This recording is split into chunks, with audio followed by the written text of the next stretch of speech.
present and the viewing and listening public to the 14th meeting of the Joint Select Committee on Land and Physical Infrastructure. First of all, I'd like to introduce myself. My name is Deru Timal, and I'm the chairman of this committee. And I'd like to invite members of the committee to please, if you can introduce yourselves. Lisa Morris Julian, member.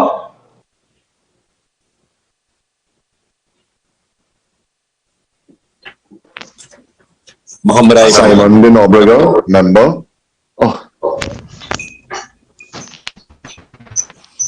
Muhammad Ibrahim, member.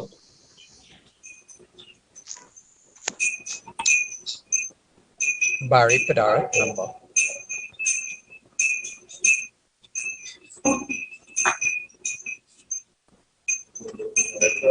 Kennedy Richards, member. Nigel De Freitas, member. Anil Roberts, member.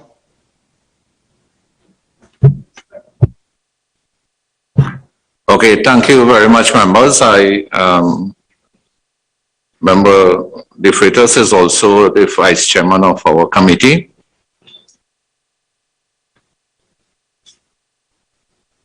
The purpose of this meeting is to commence the committee's second public hearing pursuant to its inquiry into the management of WASA, and with specific reference to the 2020 Cabinet Subcommittee report on WASA and related recommendations, with officials from the Water and Sewage Authority, WASA, Ministry of Public Utilities, and the Regulated Industry Commission.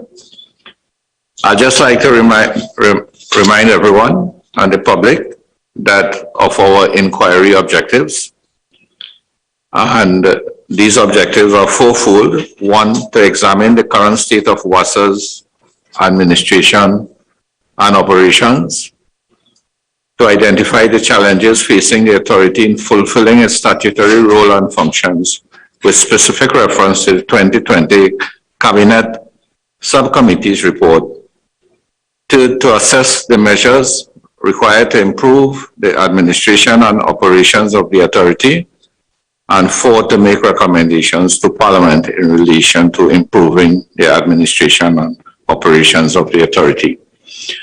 Before I go further, I think in terms of the introduction of members of the committee, not all members introduce themselves, so I would just go back to introduction of members.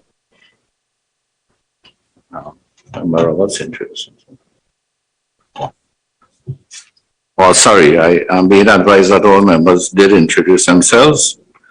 And I'd like to ask for opening remarks from the chairman of from the Permanent Secretary of the Ministry of Public Utilities, the chairman of WASA, and the chairman of the RIC as we begin our inquiry. And also, if the respective persons, team leaders can do the introductions of your team, that would be greatly appreciated. So we start with the Permanent Secretary of Ministry of Public Utilities, Ms. Duke. Good afternoon, Chairman, members, colleagues here at this meeting. We thank you for the opportunity to be here to explore the questions of this inquiry into the management and administration of the Water and Sewage Authority. With me today, I have my Deputy Permanent Secretary, Ms. Arlene Collis, my Manager of Customer Services, Ms. Mauricia Piggott, and also Ms. Danielle Solandi, who is the Director of Legal Services. Thank you. Okay, thank you very much, Ms. Duke. Chairman of WASA.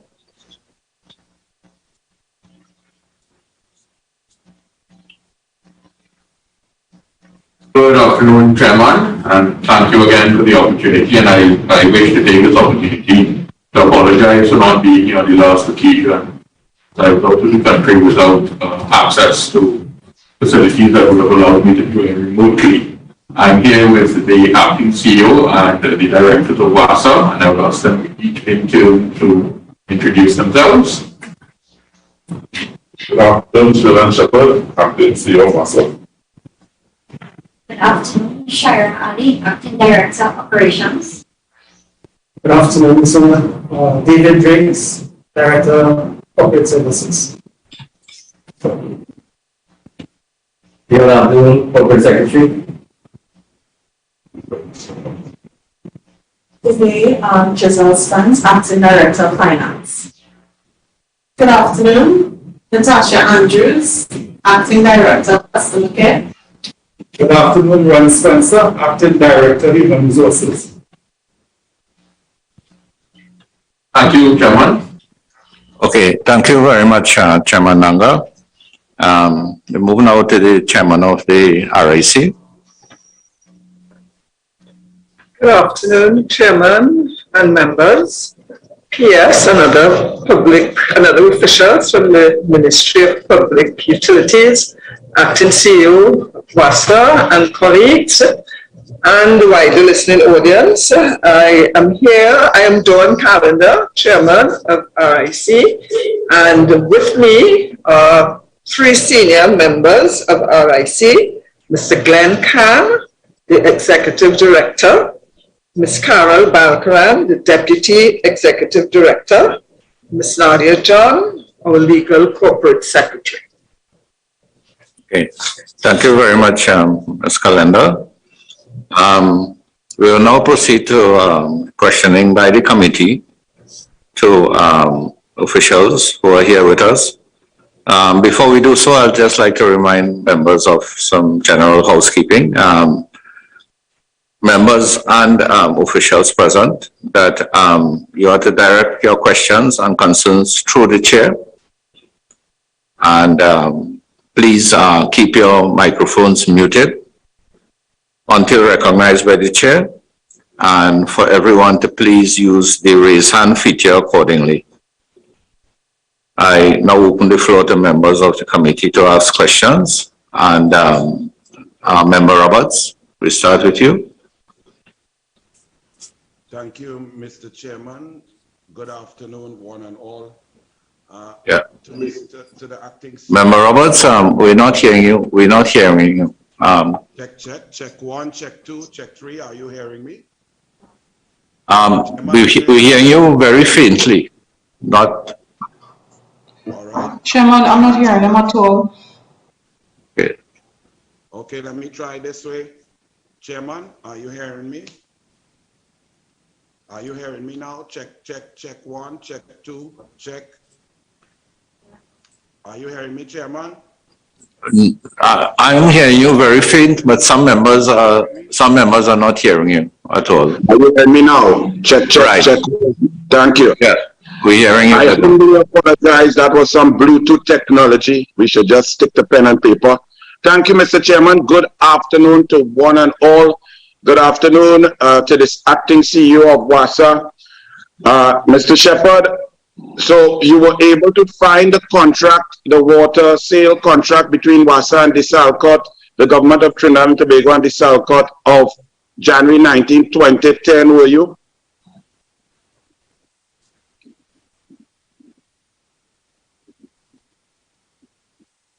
To the chairman of WASA, to the chair of JSC. Yes, member, we have found that document. And through the chairman, what was the end date of that contract signed on January 10, 2010? To you, chair, I will allow the corporate secretary of WASA to answer the questions on the contracts with respect to the DeSalcott.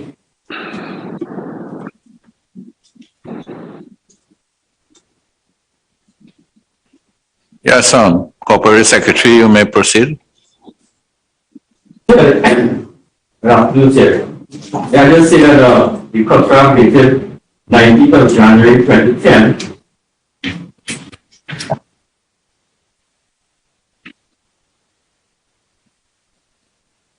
This contract was superseded by a contract of November 2012.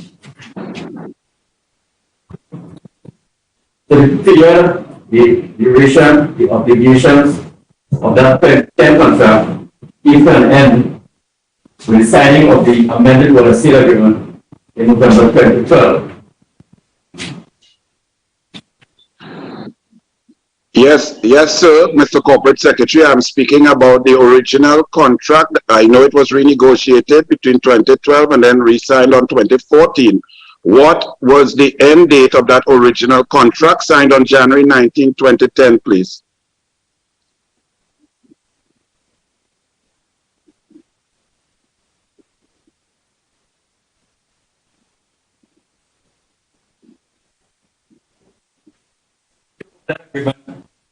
This is the supplemental of January 2010.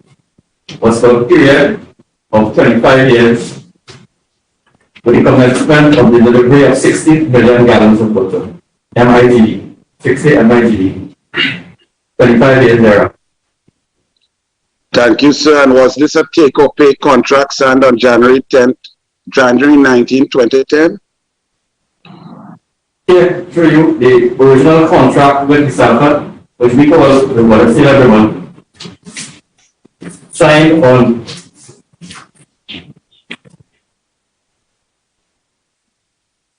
the 5th of August 1999. This original contract had the take-or-pay provisions in it. The subsequent agreements, which was the supplemental in 2010 and the amended agreement in 2012, would carry on with that provision for the take-or-pay.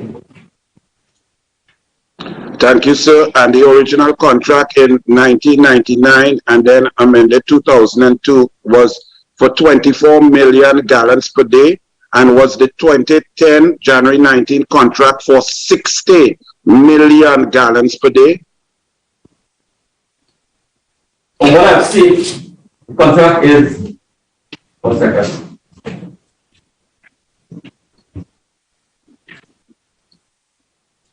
From what I've seen, the contract was structured along this basis. One, the production of 40 MIGD within 3 months of signing the agreement, that is April 2010, and thereafter 60 MIGD within a period of December, obtaining its finances and so on, those things being put in order. Thank you, sir. Through you, Chairman. And then when this was arbitrated and negotiated in 2014 and signed, what did the amount, was it reduced from that maximum 60 million gallons per day down to 40 million gallons per day, please?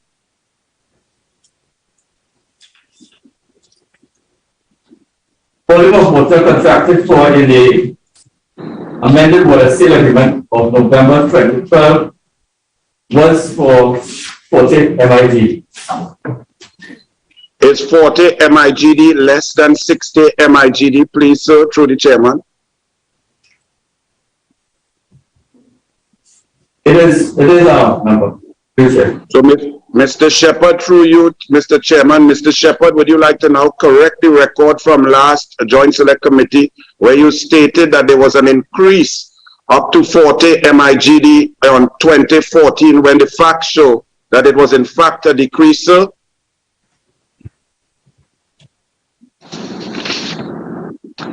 If I can now answer that question on behalf of the authority. That agreement in 2010 never came to fruition, it was never performed. So that the amount of 60 million per day was never performed, it never came into fruition. So that at all times, the volumes that were produced was in accordance with the original agreement. Thank you, Mr. Chairman. Well, Mr. Chairman, since you are answering through you, Mr. Chairman, is it not a fact that the contract was signed on January 19, 2010, and it did not come to fruition because the then management of WASA saw it as a maximum amount that was too much for the economy to bear, and they went into arbitration and negotiation with the SALCOT, which then came about with a reduced figure of 40 MIGD per day so, Mr. Chairman? No, not according to our records. According to our records, this Alcott could not increase their production in accordance with the contract, and that is the reason why it never came to fruition. At that point, both this Alcott and WASA had counterclaims based on the contract. WASA's position was that the Alcott was in breach. The Alcott's position is that they had a valid contract, and it was in those circumstances that there was negotiations culminating in the agreement that was entered into in 2014. What was the breach stated by WASA, please, sir? That within the 3-month period, there was no increase in accordance with the contract. That is to increase to 40 million within the 3 months. And that contract stated increase to 40 million within 3 months, which would have put it to April or May 2010, and then a further increase to 60 MIGD per day. Is that not correct? Over a period of 2 years, yes. Thank you. And then it was negotiated through WASA and this Alcott to settle on 40 MIGD and to remove that maximum of 60 MIGD. Yes, it was. Thank you, sir. Moving quickly, because I promised the chairman that I would not monopolize the time. Chairman or CEO, through you, chairman, the water sale price at the Alcott, can we confirm that it is $1 US per cubic meter and not $1.80 US as stated somewhere else? Yes, that is correct. It is $1 US.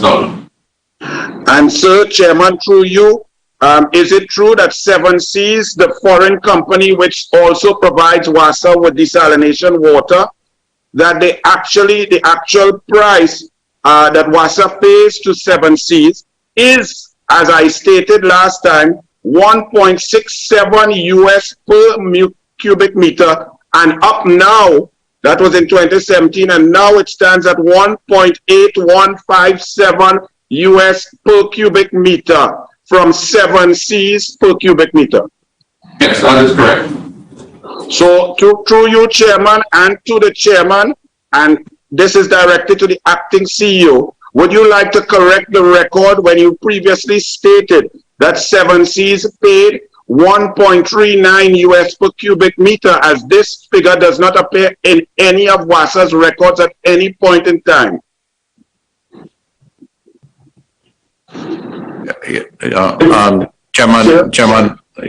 Chairman Nanga, I think also that you all did confirm in your response to us those rates. So for the records as well, you can indicate. Yes, Chairman, through Mr. Nanga.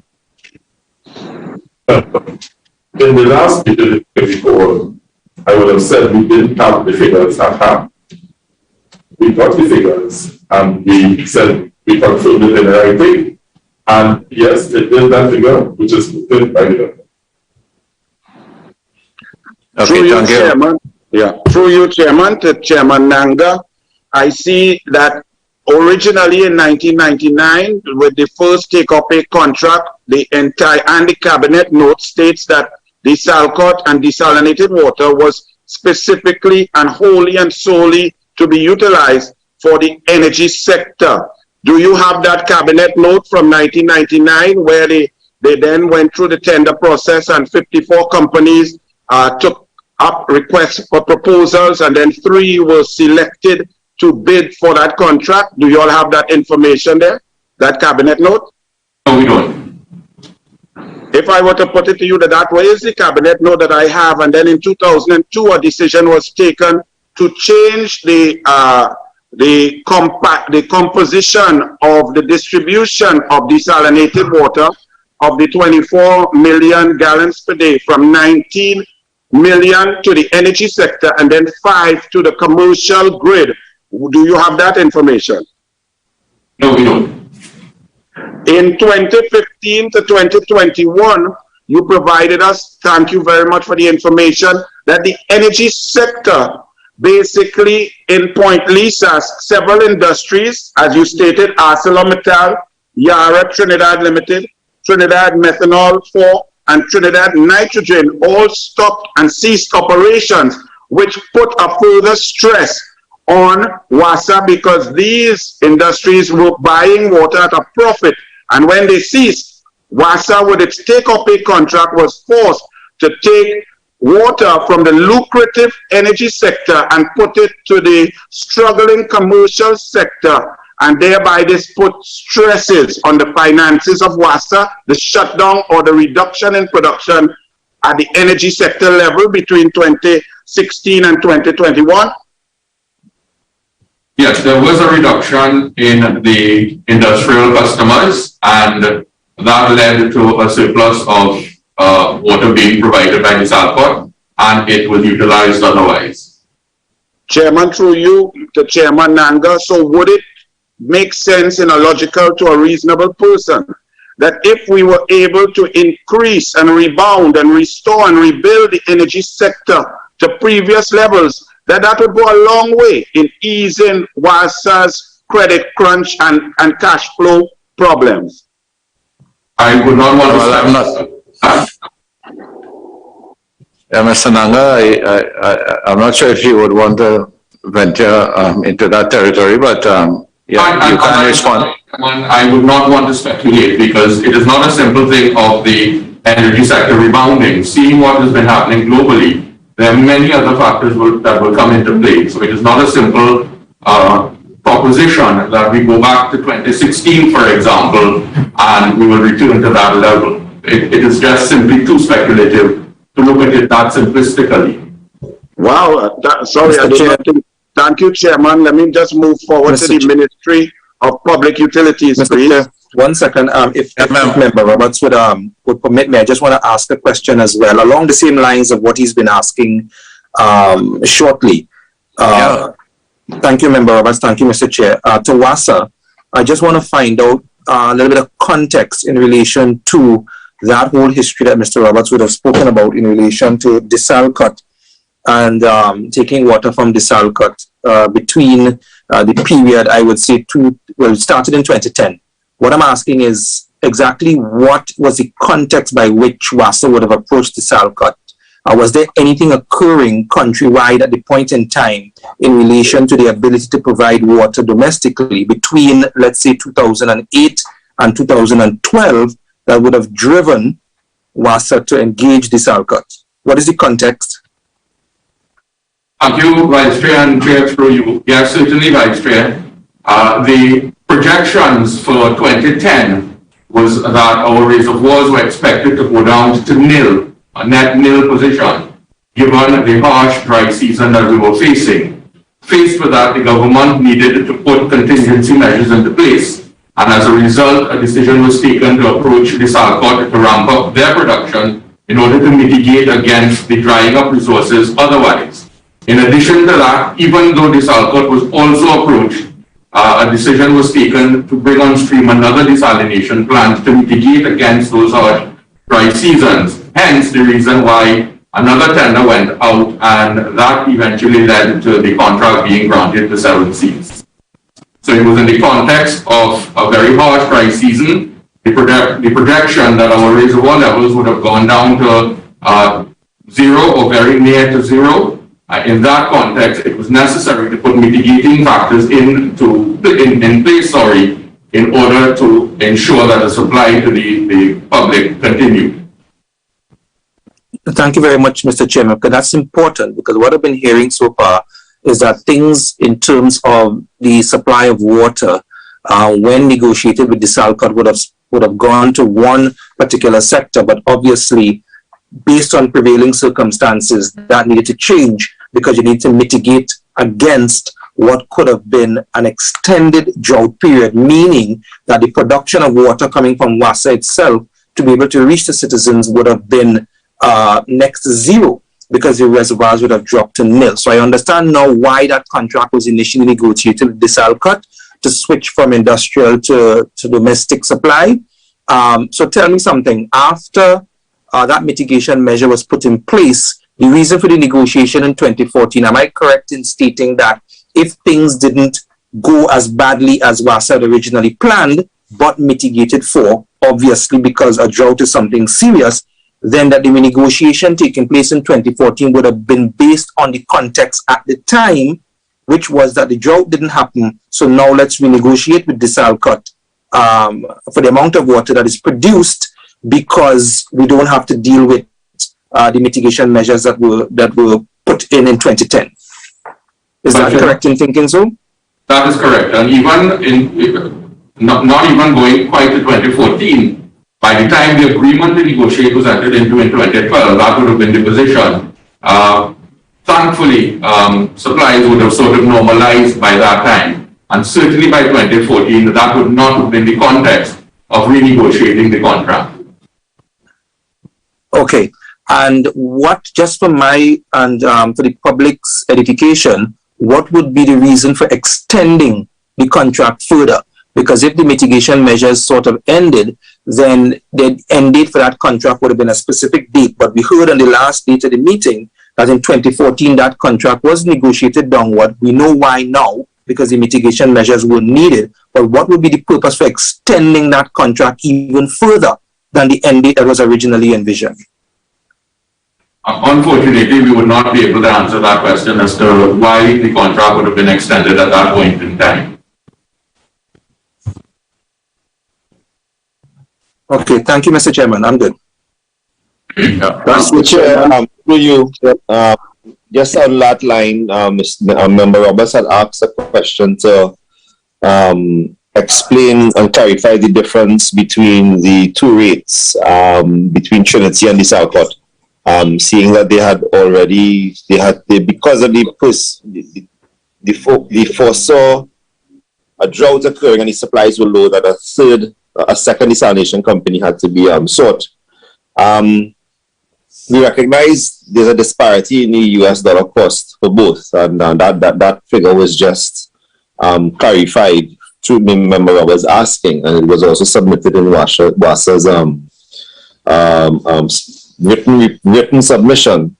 My question is simple. I'm curious to know, seeing that there is somewhat of an excess inside the system from the Desalcott, what is the ratio of consumption or acceptance of water from Desalcott at the lower rate to the other company, Trinity, that is would be at a higher rate? I just would like to know the composition to understand the economics behind it. Mr. Naga? Just to clarify that question, is it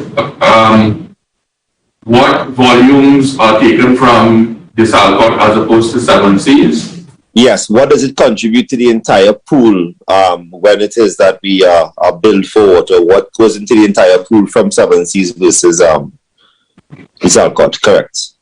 Desalcott is roughly 40 million gallons per day. 7 Seas is roughly 5.6 million gallons a day. Thank you very much. Thank So you. you would say that is about 10% or just above 10% of the daily intake? Comparing both? Yes. My math is failing me.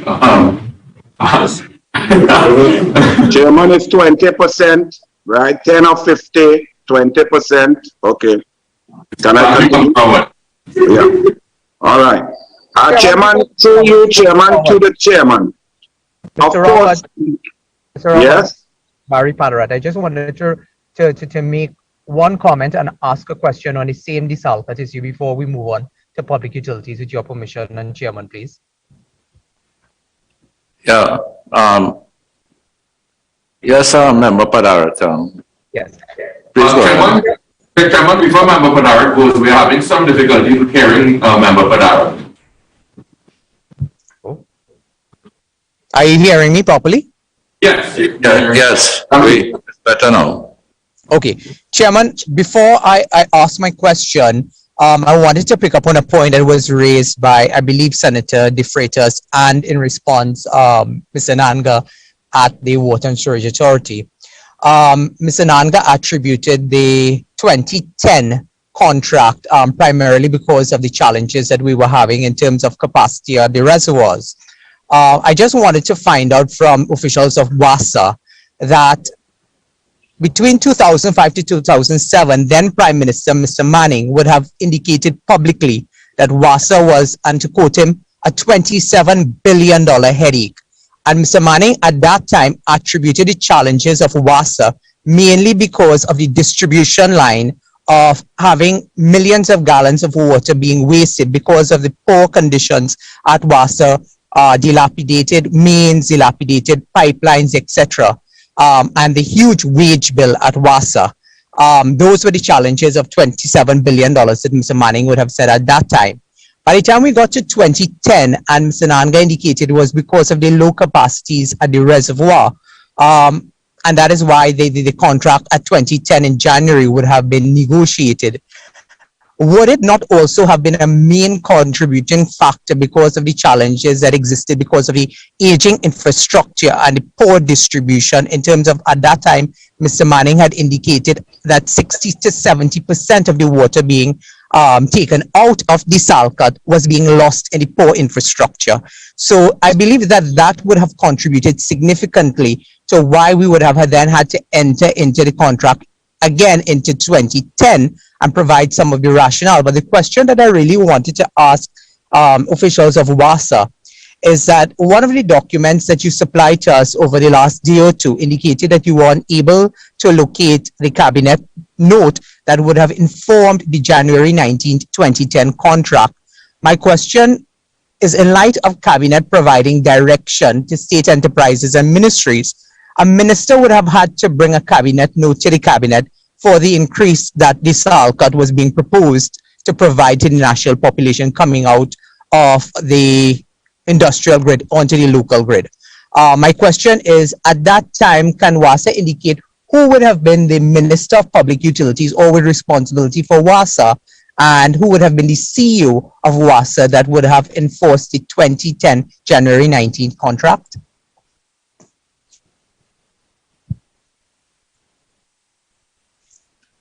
Previous year, the minister at the time was Mustafa Abdul Hamid, and the CEO at the time was Mr. Jimmy Young.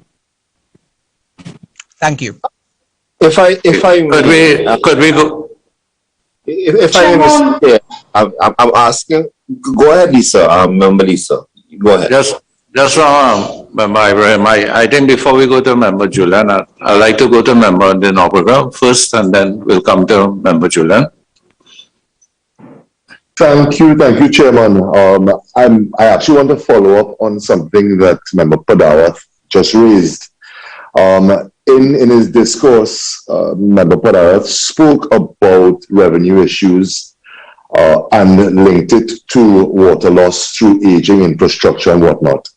I want to tell him as an MP, as he is, I know very well the woes of infrastructure issues leading to water loss, which will ultimately, I suppose, must impact on WASA's revenue position. However, does WASA have, does the authority have any data that it can share with us with regards to water loss and its impact on revenue? The different sources of that drain on revenue. So let's say water loss, let's say infrastructure issues, let's say illegal connections, all of these things. How do these things impact on WASA's ability, one, to deliver to the citizens, and two, how do they impact on WASA's revenue position? Okay, Mr. Nanga, before you answer, if I could just also add to what Member Dinobrega is asking, because through his question, he has raised the whole issue of non-revenue water. And in the last hearing, with regards to non-revenue water, I think a figure was given of almost 40 to 50%, if I remember correctly, from your acting CEO, Mr. Shepherd. And if that could be taken also into the context in the question that Member Dinobrega has asked, your response, Mr. Nanga? Yeah, certainly. It is around that percentage, 40 to 50%. That is the estimate that we are able to give at this point in time.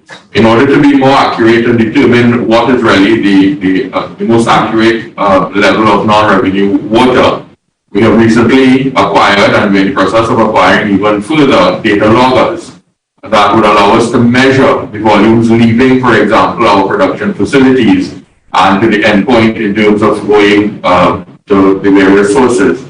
So that would allow us to measure to greater accuracy what is the volume of non-revenue water. In terms of illegal connections, yes, we have a number of illegal connections that we are currently pursuing. We have developed a team to determine the exact amount of illegal connections, and the appropriate action will be taken. By appropriate action, we do not mean that we are going to disconnect, but we'll be inviting those persons to regularize their position first and foremost. And if they do not, only at that point in time would, for example, disconnection of the illegal service be considered. Mr. Nanga, of the non-revenue water, that percentage, 40 to 50%, how much of that would you have you all estimated due to illegal connections? No, the 40 to 50% is based on the leaks, for example. That 40 to 50% does not include the illegal connections. Okay, because from what I understand, the non-revenue water is essentially the water that leave your plants versus the water that you can actually bill for. Yes. So it's not just a question of leaks alone, but it would be other elements such as illegal connections. So you are saying that that the non-revenue water could then be more than that, above that 40 to 50% range when we add in, if we add in illegal connections. And that's why we average the 40 to 50%. Okay, are there any other factors that contribute to that non-revenue water other than illegal connections and leaks? Is it that it comes back to your customer database and the accuracy or the accuracy of your customer database?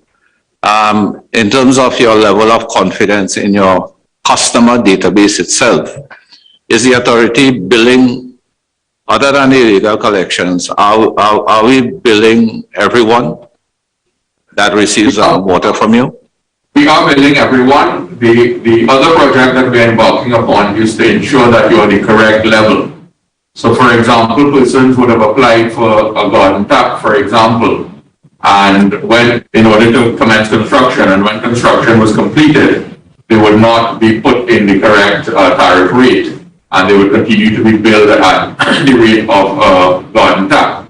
Similarly, we still have a number of standpipe customers, and of course, currently, I do not think there will be any significant amount of standpipe customers. So that is another project that we have embarked upon to improve the classification of our customers. So we have embarked upon that program as well, to ensure that all our customers are in fact in the correct tariff rate. Okay, thank you, Mr. Nanga. Before I go to Member Maurice Julian, as we are on non-revenue water, you did mention about data loggers and the fact that you would be acquiring those data loggers, and that would help in, in terms of confirming, where the leakage is occurring and the major leaks and all of those things. But is your district metered program where you have district metering being done, isn't that also an integral part of the whole non-revenue water exercise? Certainly it is, and we are looking to increase those district metering areas as well. As we move on our drive, we are currently on a drive to include the use of technology as well.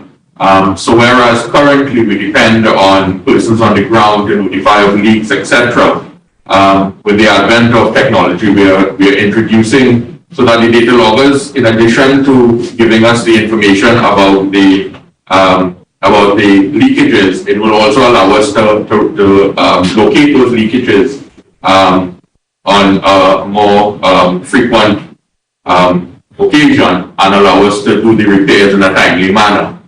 Similarly, with the district metered areas, that will also assist in terms of cutting down on non-revenue water as well. Okay, the reason I asked in terms of the critical role of the district metering aspect in terms of narrowing down and zoning in, so to speak, on the leaks, is that based on your response to this committee, question 26, your response that you had given, is that 96 out of 145 district meters are not functional, which is approximately about 68% of the district meters are not functional. And why such a high percentage, considering how critical these are for your non-revenue water program? And I'm also asking why the remaining 43 district meters out of the 145 is not being made a priority. It doesn't seem to the committee that the installation of these additional 43 district meters are being made priority, because I don't see any specific reference to it in your responses or in the PSIP projects for this year. And third, regarding the meters, are your district meters digitalized? And if not, are you looking to get them digitalized in the near future? I can turn that question over to the acting CEO. All right. I would like to give that question to the Director of Corporate Services, who will look at the information system for the Yes, through the Chair, good evening, Chairman and members. The authority currently has an initiative in train to look at all of the data loggers that are to be acquired, plus the data loggers that we already have on the ground, with a view to ensuring that all of them, the readings from all of them, or the data from all of them, are collected and brought into a central control room.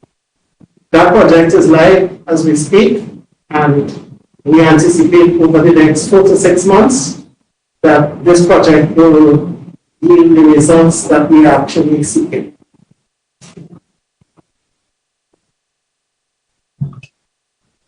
Okay, thank you. We'll go to Member Morris Julian.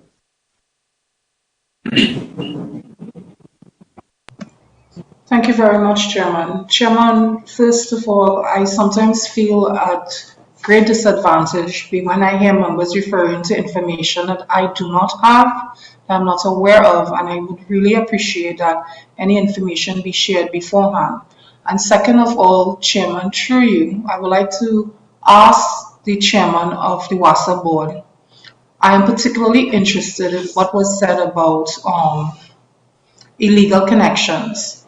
In the scenario where you have private squatting, meaning persons who squat on private lands, I've noticed in particular areas in my constituency that I would see these small blue WASA lines running.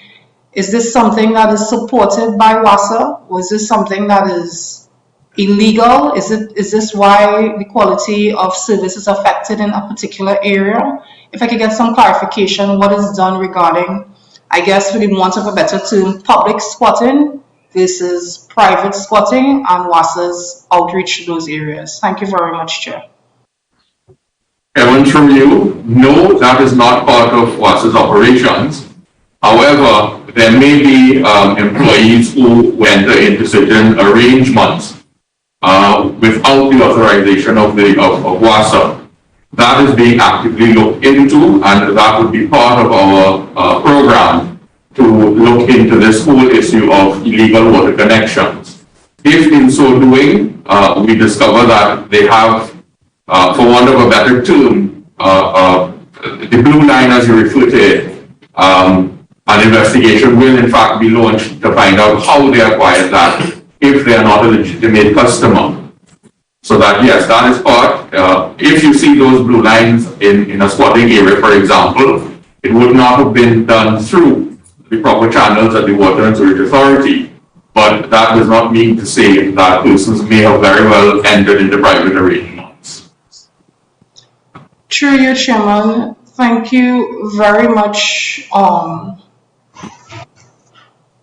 Mr. Chairman, but I think what I want a little further detail of, if, for example, I am in Karapo, and Karapo stops with government state lands at a certain point, and after that it is private estate, and it continues, will it affect the quality of supply in the Karapo district because of these illegal connections? And also I've discovered along the way that you would see direct, is it pumps on the WASA lines sucking out water and it's not reaching the paying customers? If I could get some clarity regarding that, is this something that WASA is aware of? Is this something that is being dealt with? What is the protocol? Thank you very much. All right. I will ask the CEO concerning the pumps on WASA's lines. But yes, certainly if you have illegal connections lower down, so let us say, for example, you have a number of illegal connections lower down, more so in areas that are on schedule. When the scheduled service is turned on, it will take some time for the entire system to be charged. And the greater the connections on that system, the longer it is going to take for the outer limits of that section to receive water. So if it is you have a large number of illegal connections coming up, you may very well have legitimate customers towards the end of that system being affected. In terms of the pumps being on the line, I would turn that question over to the CEO. I would ask the Director of Operations to answer that question. Through Chair, any instance where we have pumps or illegal pumps on the distribution network will indeed impact on the supply to customers, and definitely those customers that are after, they will see a reduction in their pressures and definitely will not be able to achieve that full level of service. So it does impact the distribution network significantly in a negative way. May I just ask, Chairman, one final follow-up question on this particular vein?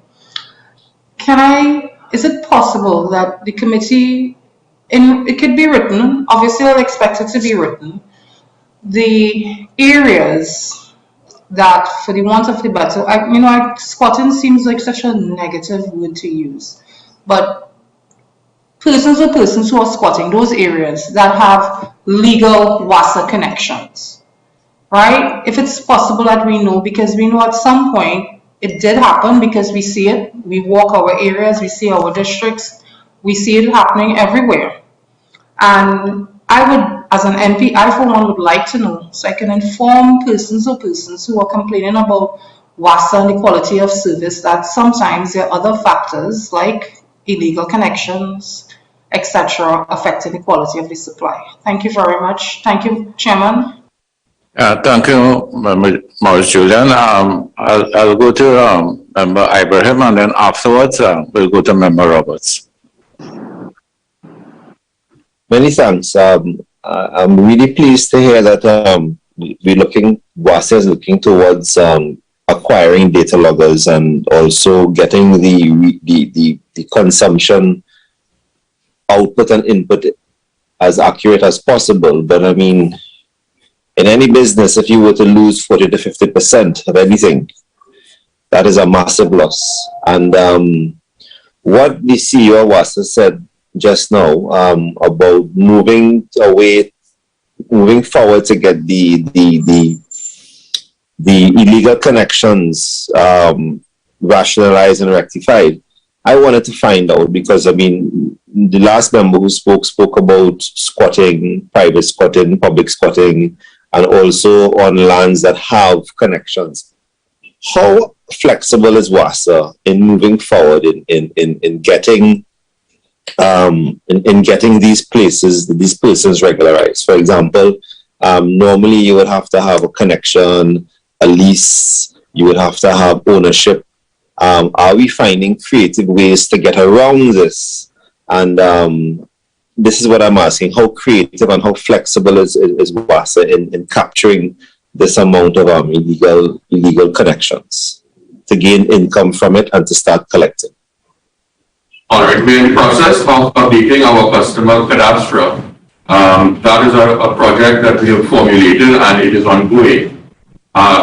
In addition to that, we have recently appointed a new services committee, a new services connection committee that is looking into this entire connection of new customers, so that they will work in conjunction with each other in terms of facilitating. As I indicated before, it is not that we are going to simply disconnect all these illegal connections, as clearly, if a quarter first call, we would attempt to regularize them. And of course, depending on the legal requirements, you must, for example, have proper title to the land.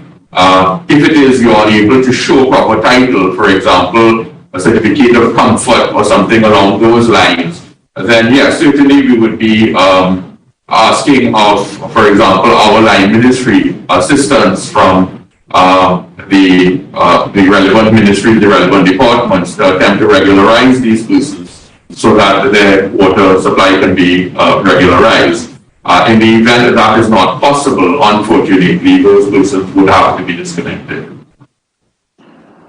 So, for example, you may have persons squatting on private lands, and if it is they can't get, let us say they started squatting 10 years ago, so they would not have obtained, they would not have extinguished the owner's title. In a case like that, it's really out of our hands unless they can get to the owner and get a license, for example. In a case like that, it would be out of our hands. If, for example, they're squatting on state lands, that is something that we may have, we may be able to get assistance from a sister ministry, for example, to regularize those persons. So it will all depend. And of course, yes, we will adopt a very flexible approach in dealing with this, with these illegal connections. Yeah. Have you come across commercial connections that are illegal in this entire exercise? Just curious to know. No, the exercise has now started, and if I can just ask the CEO to confirm whether we are aware of illegal commercial connections. Yes, Chair, through the Chair. So the past time we have identified, and recently we have identified in an area called the south of Trinidad or central of Trinidad that there are 1 or 2 illegal connections. We stopped one in process, and there are 1 or 2 others that we know. Okay, thank you. Thank you.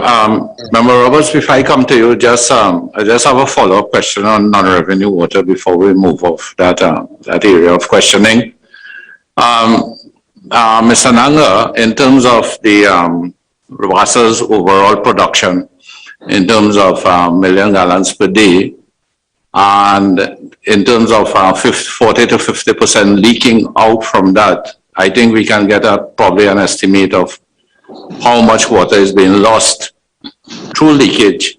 And then if you can indicate to us an average cost of production of water, so that the committee can have an understanding of how much money is being lost by the authority through leakage on a daily basis.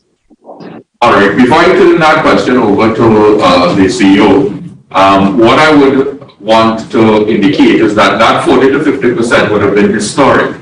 I believe it was in November of 2021 or December of 2021, we embarked on a repair program that is continuing, and that is continuing. It is hoped within the next 3 months that the leakage will be down to zero, and we will simply, from that point moving forward, we will only be dealing with new leaks. So in terms of backlog leaks, we are hoping that with this advent of the leak repair program, that the leakage will be, the backlog of leaks will go down to zero.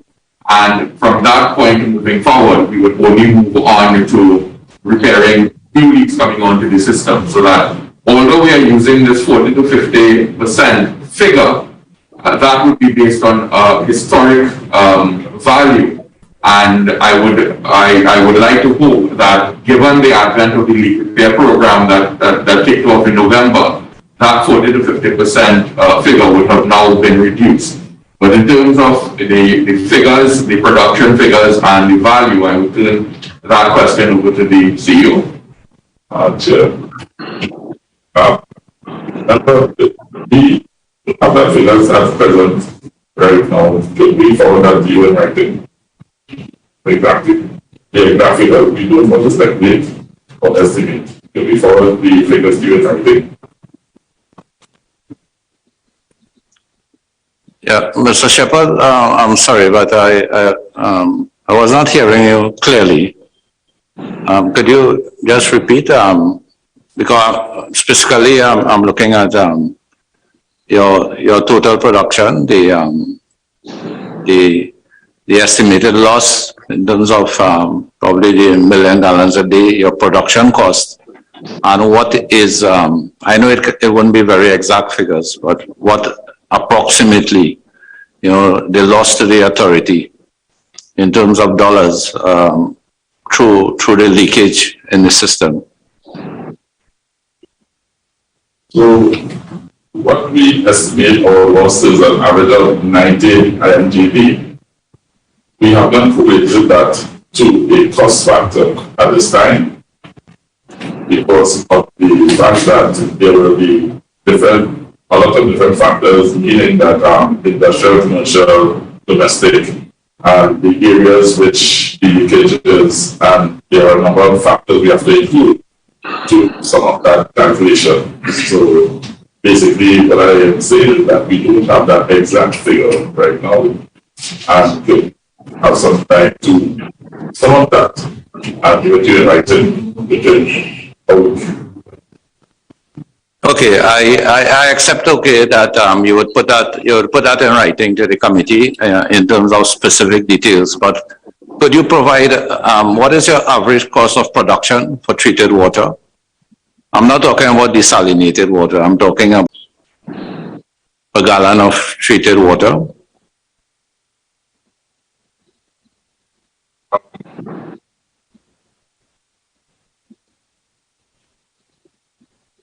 Okay, we don't have the latest figure because of the fact that rising costs in chemicals and other aspects of it.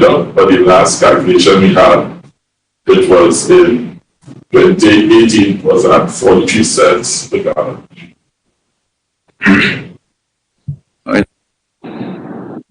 Okay, thank you. Member Roberts?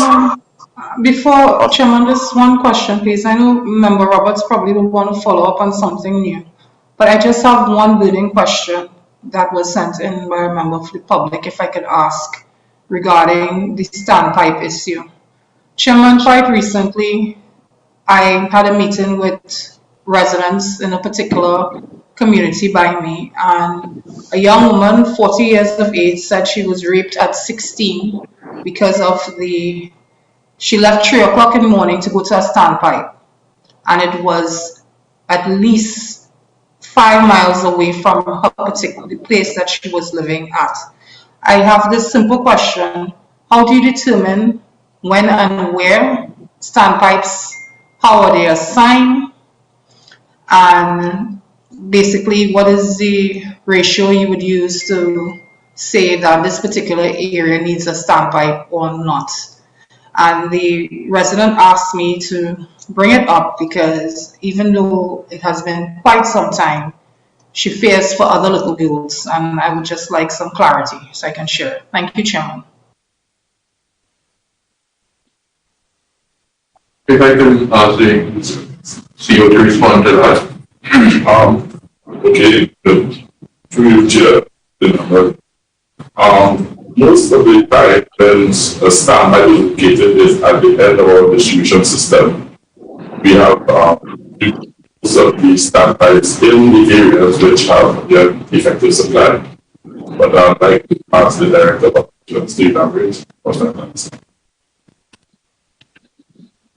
Through you, Chair, in instances where at the end of the network, the levels of service are low, the proposal would be to install this standpipe so that customers could receive some volume of water. However, in areas where we have increased and continue to increase through our improvement works and a number of projects that we have embarked on in communities to improve the level of service, right? These areas, these standpipes, where they are no longer needed, where we can bring supply to customers more easily, that would be the preferred practice and the preferred option. So there are some standpipes that still exist in several communities, and these areas different works are being proposed to improve the level of service again over the next short to medium. So as it stands now, the introduction or the installation of standpipes will be at communities that are at this time still at a low level of service until we complete the necessary upgrade and improvement works to improve the level of service. Thank you. Thank you. Thank you, Chairman. Okay, Member Roberts. Thank you, Chairman. Through you, Chairman, to Chairman Nanga. Unfortunately, you were unable to make the meeting 2 weeks ago, but this committee heard that we have 3,160 active leaks that we can see and determine, and that there was no way to extrapolate the number of leaks that cannot be seen on the surface. So please correct the record, because you just said that the numbers of leaks and the 50% is a historic number and so on, but we got an answer 2 weeks ago of 3,160 active leaks presently. No, it's when I refer to the 40 to 50% being historic, that figure by now would have also been reduced because we are currently on an active leak repair program. So that yes, the historic figure would have been about 3,000 leaks, but that is being reduced on a monthly basis. Yes, sir, but it wasn't a month. It's 2 weeks ago. We heard 3,160 leaks. I just measured one leak in Diego Martin, and thank you to WASA the next day for shutting it off where the trucks fill up near opposite Super Farm. But if 2 weeks ago there were 3,160 leaks, and if back in 2017 on the Hansard at the Joint Select Committee there were 2,800 leaks, and WASA was producing 7.3 billion gallons of water per month, but 4.1 billion gallons was being wasted through 2,800 leaks. If we extrapolate 3,160 leaks as of 2 weeks ago, it is the same 50% that is being lost, and it's not historical, sir. When I refer to the historical figures, I'm making reference to the fact that since November last year, we have embarked upon a leak repair program. Yes, sir, I understand that, but your repair program, as you know, with aging infrastructure, you fix one, and right here on my hill, they have about 4. As you fix one, you get 3 more. But if we heard 3,160 leaks 2 weeks ago, how is it possible? Please tell me how in 3 months we're going to take these 3,160 leaks down to 0. What is the manpower required? What is the infrastructure? What's the equipment? What's the backhoe? What are the numbers of engineers? What are the number of plumbers that you're going to employ in this 3-month period to get these leaks down to 0? We have a number of contractors that have been brought on board. Okay. Is there a member to check? At present, we have just over 2,800 leaks, just over. we are engaging 38 contractors for a month. Oops, sorry, may I correct that immediately? 45 contractors for a month to engage in a leak repair program, which will reduce the leaks significantly based on the daily average of repairs. The average repairs of leak we do a day is about 3 to 5, and this will greatly reduce within 2 to 3 months the number of leaks we have in the system. Okay, thank you. Chairman, through you, to the Honorable Chairman, he provided, I have to go back because we were interrupted in our discourse. He stated that back in 2009, the Cabinet note and the 2010 January 19 contract with the Salcott, he went into the minds of those who created the decision and signed the contract to say that they were fearful of a drought situation that was to occur back then. Could the chairman please provide this committee with the meteorological statistics, the rainfall amounts for 2006, 7, 8, and 9, which would have alerted him, the then government and WASA to that decision that facilitated him making such a categorical statement here today? What are those rainfall figures, 2007, 8, 9? I don't have those figures with me. I imagine we can perhaps check the meteorological service for those figures. However, my statement was based upon the information that WASA was provided with, and the plans that the government of the day had based on the information that would have been provided to them. So it was based on that WASA would have been mandated to enter into these arrangements in order to mitigate against what the projection was.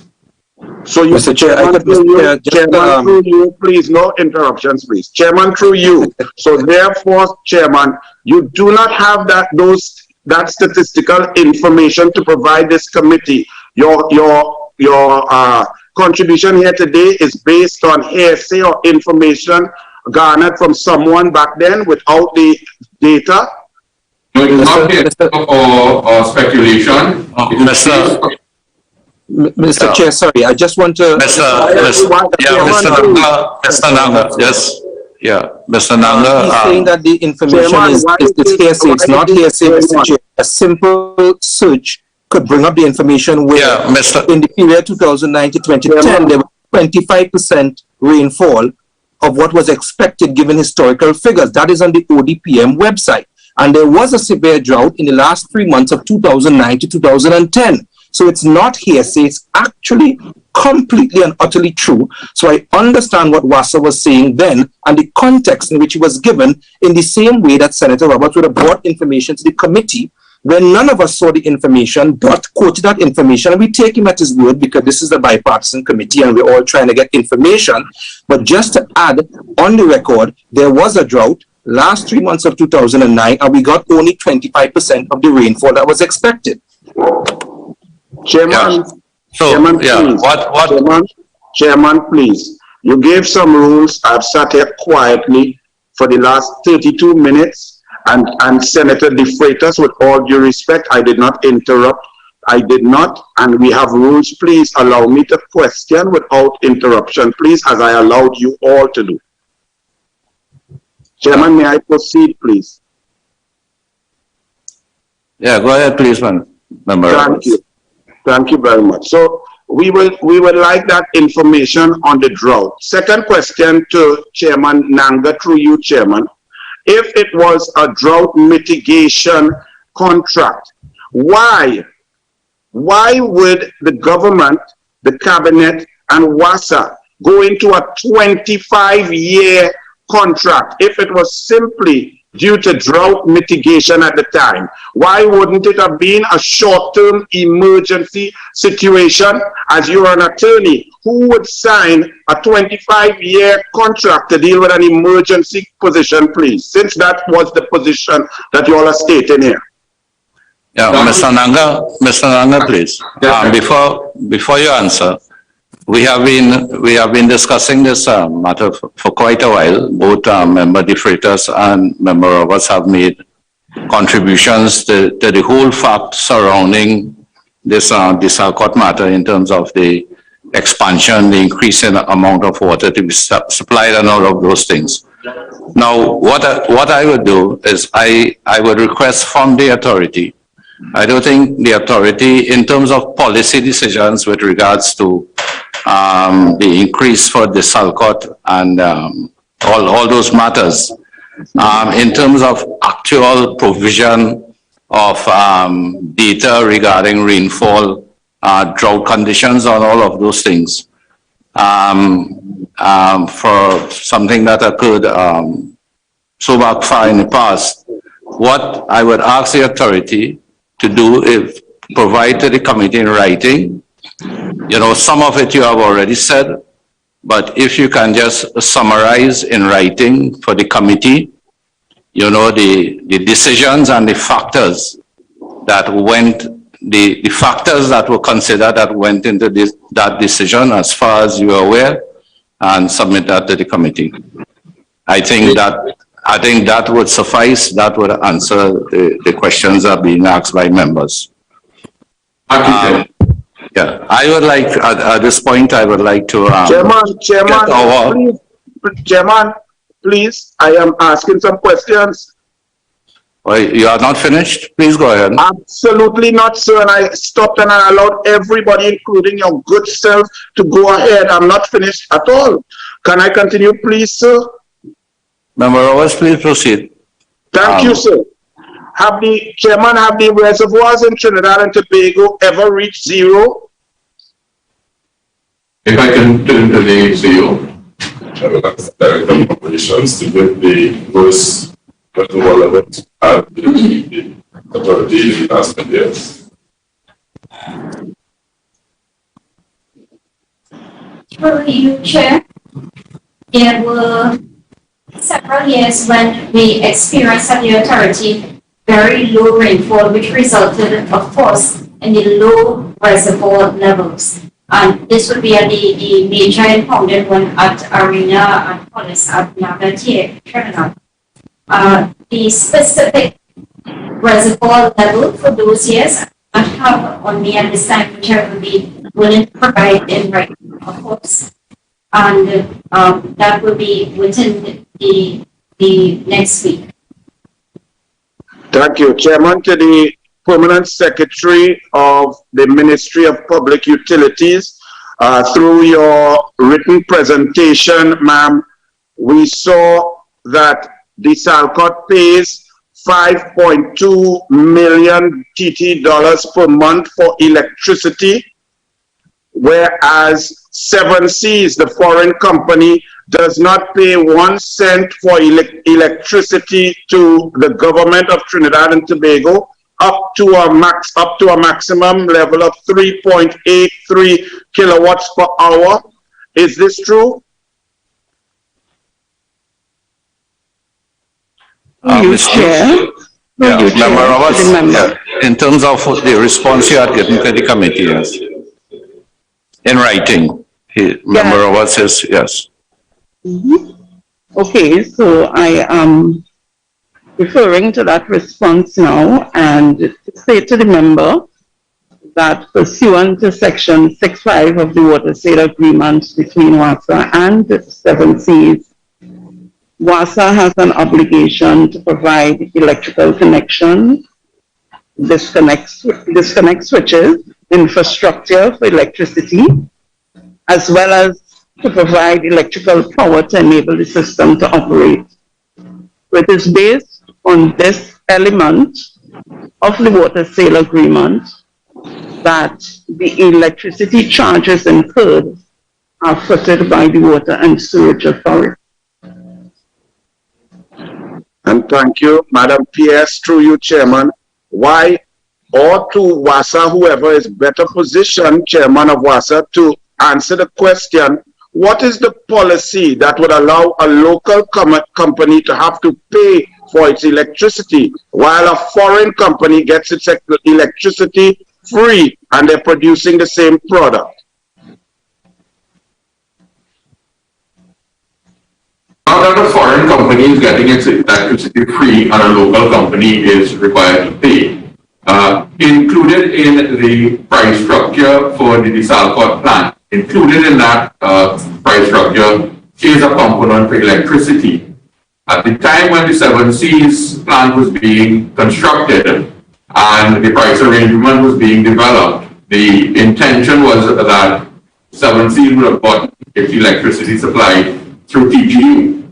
At the time the contract was being signed, the TGU had not come on stream as yet, so that the price of electricity was unknown. Rather than concluding that contract in a vacuum, WASA agreed to pay the electricity rates up to a certain level in order to sign off on that contract at that point in time. However, it is not correct to say that 7 Seas does not pay for electricity, whereas Desalcott does.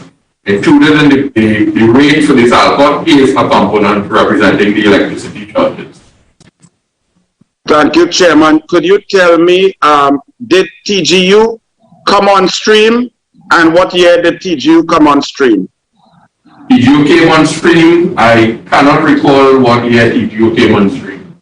But TGU has come on stream. But does this arrangement still apply today that TGU is on stream, that 7 Seas, the foreign company, pays nothing for electricity up to 3.83 kilowatts per hour per cubic meter? Yes, that contract is still in place. Does Desalcott get this amount of electricity without paying up to 3.83 kilowatts per hour per cubic meter? Does Desalcott, the local company, get that same facility? As indicated, based on the pricing structure, the authority, Water and Sewerage Authority, pays for Desalcott's electricity. Please, can you kindly explain to the committee the pricing policy, because the information given to this committee is that Desalcott's price of $1 US per cubic meter is far less than 7 Seas price paid by WASA, which is now 1.8157 US per cubic meter. So I'm not understanding, if Desalcott's price to WASA is lower, how come they are being penalized as opposed to 7 Seas, whose price is higher to WASA? Desalcott is not being penalized. The respective rates are dependent upon many factors, including the volume supplied. Because 7 Seas is providing a far lower volume, their rate is higher. That is what accounts for the difference in price. When the contract was originally entered into in 2009, the electricity rate was factored into the rate that Desalcott charges. If we take it from a WASA position, Chairman, and through you, Chairman, if there are economies of scale and Desalcott is providing a larger quantity of desalinated water, shouldn't it be the reverse position, that Desalcott, based on its volume, should receive lower costs as opposed to 7 Seas, who's a smaller volume? When you say lower costs? Well, lower cost for electricity, because Desalcott pays 5.2 million per month for electricity and 7 Seas pays zero. That's fine. Chairman, can I get that information about Desalcott in writing too, please, so I can follow respectfully? Chairman, it is in the documents provided by WASA, Madam MP. If you read what WASA's response to us there. Member, through you, Chairman, could you just tell me what page? And with that, I want to understand, member, through you, Chairman, why do we pay in US dollars? Can I just get an answer for that? Because this is so very...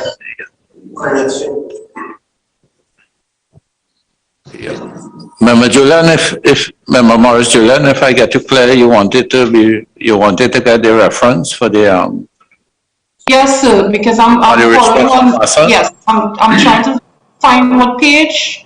So yeah, it's response to question number 7. There's no page number.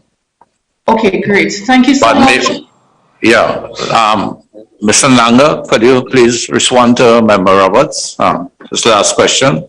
Yes, it's not that you're being penalized, but because of the higher volume that this Alcott is producing at, the rate at which they charge could be lower than the rate at which 7Cs charges. So it's not that because you are producing more, your rate will be higher. In fact, it's the reverse. Because of the volume, that allows you to come in at a lower rate. Okay, final question. Let me maybe ask it in a simpler form for Chairman Nanga, through you, Chairman. Does the Salcott get the initial same policy position of zero cost for electricity up to 3.83 mega kilowatts per cubic meter? Is the policy the same, so that if the Salcott then produces more, then they pay more? Is that up to that level? Do they get the same conditions as 7Cs, or does 7Cs get a more favorable position from 0 to 3.83? No, it's not that they get a more favorable position. The position is the same with respect to both companies in terms of liability for electricity. So I will be correct in saying that up to 3.83, the contract with the Salcott says they don't have to pay any electricity up to that. They only pay from 3.8301 upwards. So that is not how the contract with the Salcott is stated. But as I indicated, factoring in the rates would have factored in the cost of electricity as well. So that at the end of the day, the authority pays for the electricity. And final question for Madam Permanent Secretary, through you, Chairman, of the Permanent Secretary of the Ministry of Public Utilities. Ma'am, what was the date of this contract being signed with this foreign company to provide desalination water to WASA, please?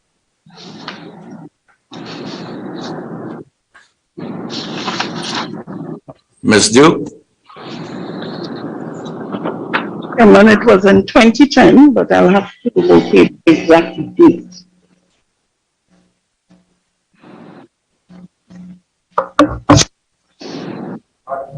Okay, thank you, Ms. Duke. Well, Chairman, let me just ask Ms. Duke. Ms. Duke, was it May 7th, 2010, 17 days before a general election in Trinidad and Tobago, that this contract with this foreign company was signed? May 7th, 2010? Member Roberts, I mean, what relation it has to do with the general election? I'm asking when the contract was signed, sir. I don't know. Yeah, well, I'm talking about your comment about the general elections. Oh, well, let's stick to the let's stick to the facts. There was an election on the 24th of May. That's a fact. I'm not understanding what you're interpreting. I'm just asking if it was 17 days before general election. That's all I asked, Chairman. Ms. Duke, do you have the, could you confirm the exact date, or would you? Yes, Chairman, I can confirm that the date was May 7th, 2010. Okay, thank you. Thank you, Chairman. God bless. Member Denobrego? Thank you, Chairman. Chairman, one simple question.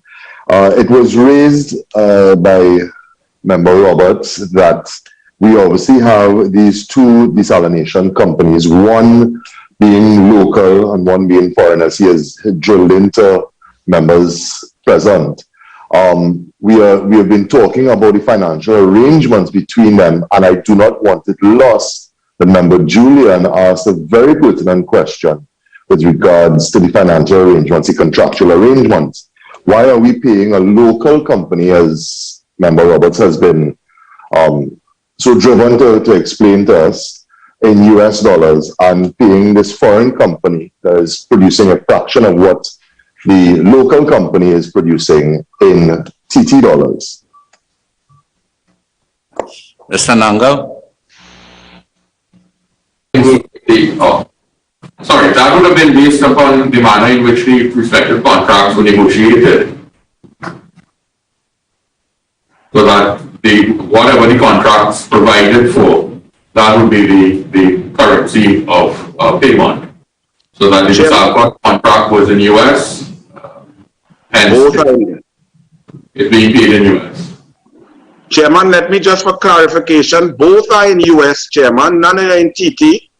Please ask Chairman Nanga to clarify because one is $1 US per cubic meter and the other one is 1.81 US. There's no one being named in TT dollars. I'm not sure what member the Nobrega was listening to.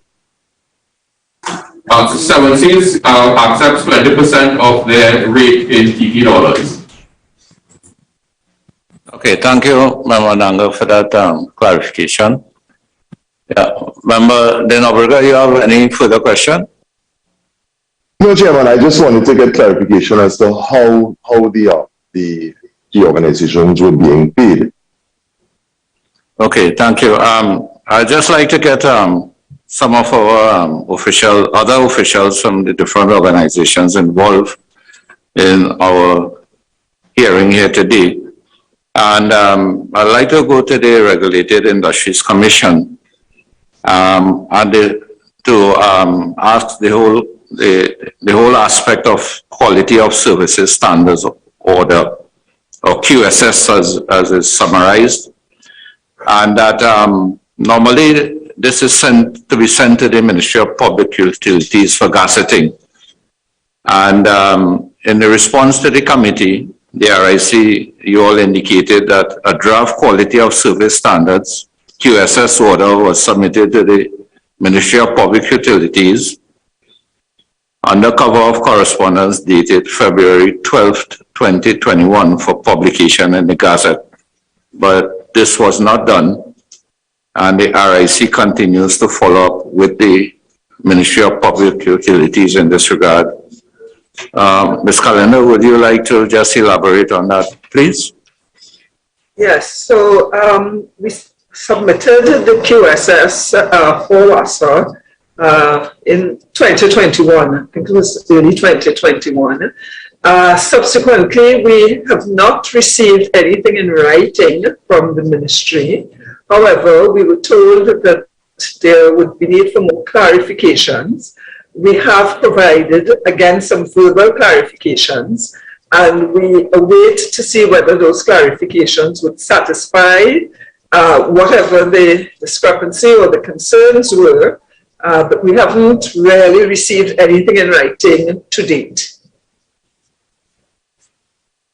Okay, Ms. Duke, would you like to comment? Chairman, that draft is receiving the active consideration of the minister before being taken to the cabinet. It's under active consideration. Okay, thank you. Because the QSS is an identified regulatory tool that the RIC uses, which actually attract penalties for non-compliance. Could you just brief the committee in terms of, is there a history of non-compliance that has been applied with regards to the authority by the RIC? So we've never actually completed a QSS for WASA, despite several drafts being done and several drafts being put forward. My understanding is that there's always been further clarifications required and they being fully approved and gazetted. Okay, so there's no QSS standard that has ever been applied with regards to WASA? So, no, Chairman, and let me ask our Executive Director, who has a far longer history in the organization and may know a bit more about the QSS in detail, to give further information on this, please. Edie, can you respond? Yeah, thank you. Thank you, Chairman. Yes, Chairman and members, this issue goes back to the 2008 is when the first draft was discussed with WASA, and at the time, Penelope Beckers was the Minister of Public Utilities. And the team from WASA was assembled, one from the RIC, and we met on several occasions to sort of determine the time frame within which WASA could meet some of the standards, because they couldn't meet them immediately and they wanted time, additional time in order to do so. But that draft from 2008 never actually went to the ministry for publication in the Gazette. And subsequently, a revised draft was put forward, and that again never went forward for publication. The last draft, however, went to the ministry in February 2021. And that is the one which is outstanding in terms of publication in the Gazette. Until that is done, the RIC will have no authority to request information from WASA on any compliance. So compliance comes after the Gazette, the standards have been gazetted. It is only then that they can be implemented, and only when breached after gazetting could customers get relief in terms of rebate for poor service. Okay, thank you, Mr. Khan. But how critical is this QSS in terms of, and what role does it play in your assessment for an increase in tariff? Well, in the modern regulatory sphere, where we have something called incentive regulation, QSS are really an essential element of that, and it should be in place prior to the any review, because it's a component of the form of regulation. So I would say it is very critical, and therefore all urgency should be given towards ensuring that they're in place, because customers would be very unhappy if they had to pay increased rates and their service levels would not improve.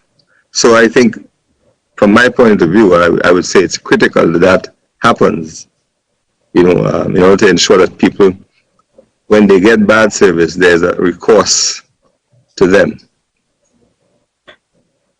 Okay, thank you. Chairman, if I may add something, I am advised that, in fact, even though it may not happen sequentially, when a rate review is being considered, that the QSS would be embedded as part of the rate review. So it is not that a rate review would be done in the absence of a QSS. Of course, it's better that it is gazetted earlier, sooner rather than later, so everybody can get comfortable with what it is.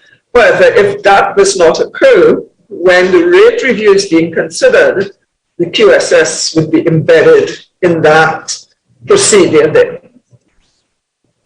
Okay, thank you very much. Mr. Nanga, just following up on this aspect of the QSS.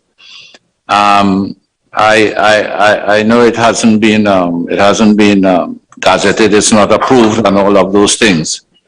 But is there any work being done by the authority to bring the work of the authority in consonance, in anticipation of the QSS, so that when it's actually approved, that the authority is in a position to hit the ground running, so to speak? Yes, we are tracking the requirements of those the QSS, and we are putting ourselves in a position to be able to comply with that when it is gazetted. Okay, which brings me to the question of your call center and the call center metrics that you outlined in the response to the committee. And just our first look at the metrics that you have defined for the next 3 years. To me, it seems a bit ambitious in context of what you are achieving right now with regards to your call center. And in terms of what you have outlined there, what measures are being taken specifically to ensure that, your call center metrics are going to be achieved? Again, again, what are the challenges that you are facing in that regard? Oh, I beg your pardon. Yes, again, we will be leaning on technology, so that we are looking to upgrade our system. We are currently actively doing that. We are developing a tender to go out to the provision of those services in terms of providing a modern call center system. In addition to the call center system, we are also looking to decentralize so that when a call comes in, depending on where that call is coming in from, it will be rerouted to an appropriate office within that region, so that we are tapping that front on two ends. An island-wide call center, and then it will be filtered to the respective areas so that we will be able to handle a larger volume of calls. Of course, with the plans that we have in place for leak reduction, road repairs, etc., we are looking also embarking upon improving the services that we provide. We would also anticipate that there will be a reduction in the number of calls that will be coming in.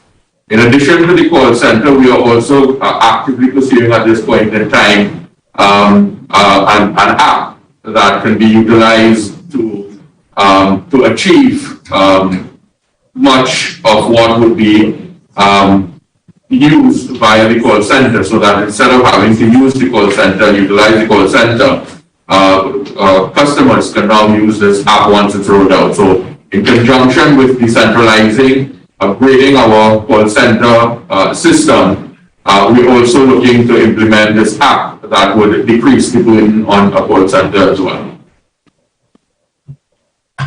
Okay, thank you, Mr. Nanga. I would like to ask both Ms. Duke and also Ms. Calendar to come in here as well with regards to the call center, because both entities are also engaged in this aspect of the monitoring of the authority with regards to customers' complaints. And Ms. Duke? Chairman, through you, if I can ask the manager of customer services just to comment.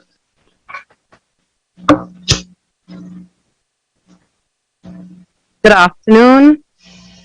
The ministry does engage in some monitoring of the complaints that we receive from customers regarding the Water and Sewage Authority. What we have in place is that we submit to the authority on a daily, weekly, and monthly basis based on those complaints that are outstanding.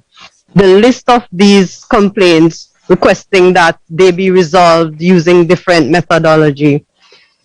Where there are instances of long outstanding complaints, and of course we do get complaints regarding the call center, included in those complaints, we ask for particular actions to be taken. So there is some amount of monitoring that is being undertaken by the ministry, yes. Okay, Ms. Calendar? Yes, so Chairman, I would also defer my question or delegate my question to my Executive Director. I know that there are a number of areas that we monitor WASA's call center operations on, and that there is definitely room for improvement, but let me ask him to give a little bit more detail in this regard. Thank you, Chairman, and Chairman of the committee and members. We recently published for public comment, Chairman, principles that deal with call center metrics, and these are out for comment, and the comments are due by the 12th of April. So that document was published on our website, sent to all stakeholders, including the ministry, and WASA has the document as well, that they are going to have to send comments. At the conclusion of that period of the 12th of April, we'll then finalize the document, and that would be the official position in terms of reporting and monitoring on our customer issues at WASA.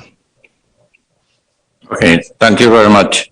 Mr. Nanga, Member Roberts, I'll come to you in a little while. I'll just pose this question to Mr. Nanga. Mr. Nanga, there was a 341 million reduction in allocation to WASA in this year's budget. And from the response of the authority, you indicated, you have indicated in your response 2 major areas in which you would undertake to meet this deficit, to offset this deficit. One is you indicated that a reduction in contract labor by almost 50%, and 2, a reduction in road restoration costs by almost 50% as well. Would you, with such reductions, would you want to advise the committee on the impacts of such reductions, particularly on the road restoration aspect, and as well as with such a reduction in contract labor, the impact on the authority in terms of having the human resource to carry out its functions? Yes, if I could address, I would refer that to the CEO. That's the Director of Operations, through the chair, to answer that question. Through you, Chair, the road restoration for FY 2022 was reduced by 10% allocation.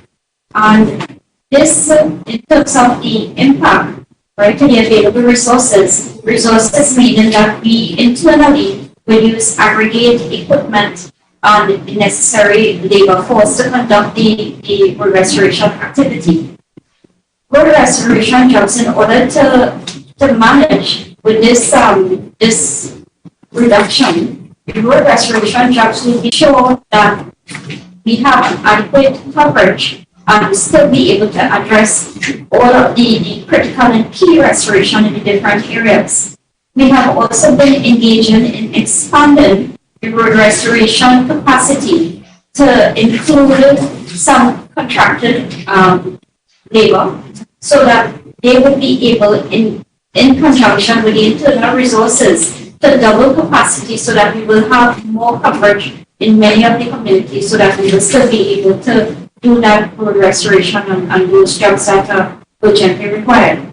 We have also been engaging and forging relationships with the Ministry of Works and the various regional corporations. And we have been working very closely with these other stakeholders in terms of addressing road restoration issues where they are prevalent.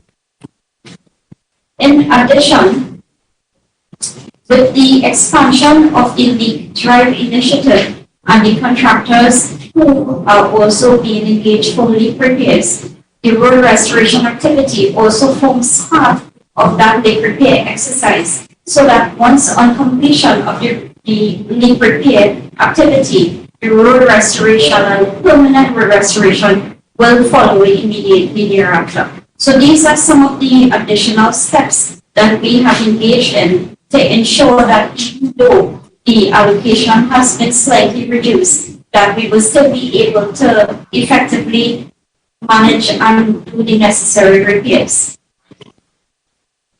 And further to that, there is a specific allocation within the budget. This year, $16 million specifically geared towards road restoration, which we are currently using as part of that project. Chairman Nanga, it raises the whole question of also the standard of your road restoration works. And this has come up before in the past in terms of and the general approach taken by the authority and the reality that is on the ground with WASA's road restoration project and the quality of road restoration works that is being done by the authority. In terms of adherence to specifications, does the authority have clear specifications for your road repairs, particularly with regard to the different types of roads, your highways, then the secondary roads, and then minor roads, and specifications developed accordingly for the type of pavement structure that has to be reinstated when the road is dug up? Because, and two, is what is the level of supervision by WASA that is put in place to ensure that roads are restored in a proper manner in keeping with those specifications, and certification of those restored roads prior to payment to contractors? Certainly, and when this board came in, we did not have that aspect. We are now in the process of providing an SOP to the contractors that are coming on board. In addition, in terms of our own internal crews, we are introducing the quality element, so that before invoices are approved for payment, those projects must be inspected.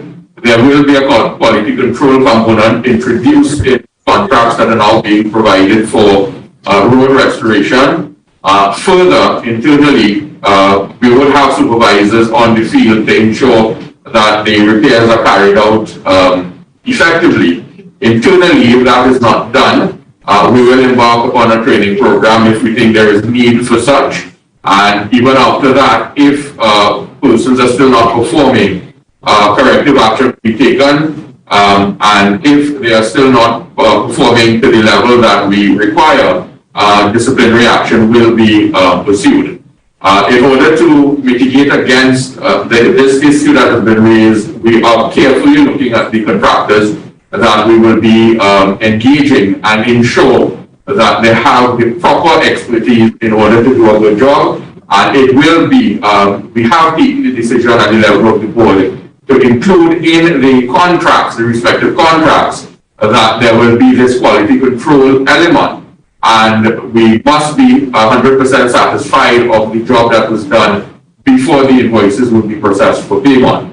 If we find that it is lacking in any way, the contractor will be asked to take remedial action so that we can ensure that the repairs are done to a satisfactory level.